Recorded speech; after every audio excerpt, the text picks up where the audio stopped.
I stood there, phone in hand, staring at the confirmation email that had popped up on our shared account. My wife, Sarah, was bustling around the kitchen, humming softly as she grabbed her purse. "I'm going to dinner with friends," she'd said, her voice light, almost too casual. I wanted to believe her, but the email burned in my mind. A hotel room booked for tonight, just her name on the reservation. My stomach twisted as I replied, "Strange, I just saw you reserve a hotel room." Her humming stopped, and the air felt heavier than it had a moment ago. She froze, her hand hovering over the car keys on the counter. "What are you talking about?" she asked, her tone sharp now, defensive. I held up my phone, showing her the email. Her eyes flicked to the screen, then back to me, and for a split second, I saw something. Guilt, maybe, or fear. "That's not what you think," she said quickly, but her words stumbled, lacking the confidence she usually carried. I didn't say anything, just waited, letting the silence press her for more. "It's for work," she said finally, her voice steadier now. "A client meeting. They're in town for one night, and I booked the room for them. I'm just meeting them for dinner first." It sounded plausible, but something in her delivery felt rehearsed, like she'd been ready for this moment. I nodded slowly, not wanting to escalate things, but my mind was racing. Why hadn't she mentioned this before? And why was the reservation in her name, not the company's? I let her leave, watching as her car pulled out of the driveway. The house felt too quiet, the kind of quiet that amplifies doubt. I sat at the kitchen table, staring at the email again, trying to piece things together. Sarah had been distant lately, late nights at the office, vague answers about her day. I'd chalked it up to stress, but now I wasn't so sure. I opened my laptop and, almost without thinking, logged into her calendar. There it was, dinner with friends, 7 p.m. No mention of a client or a hotel.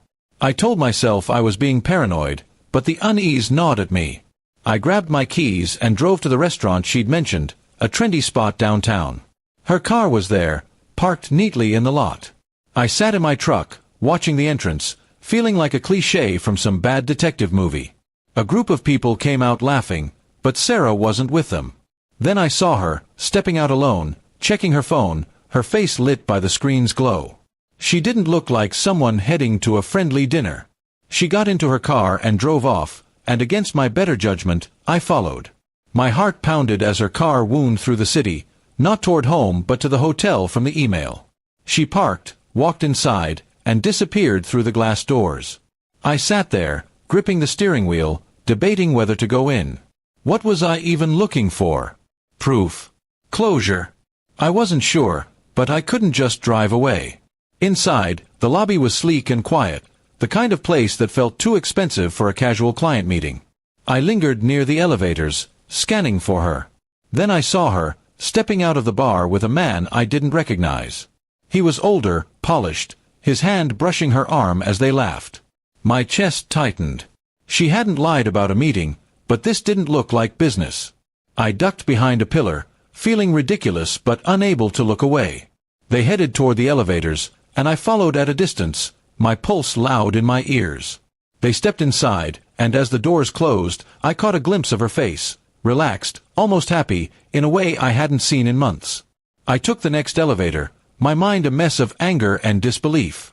When I reached the floor listed in the reservation email, I hesitated. What was I doing? Confronting her could ruin everything, but turning back felt like admitting defeat. I knocked on the door of the room. No answer. I knocked again, louder, and after a moment, Sarah opened it, her face paling when she saw me. "What are you doing here?" she whispered, glancing back into the room. The man was there, sitting on the edge of the bed, looking as surprised as she was. "We need to talk," I said, my voice steady despite the chaos inside me. She stepped into the hall, closing the door behind her, and in that moment, I knew our life together was about to change forever.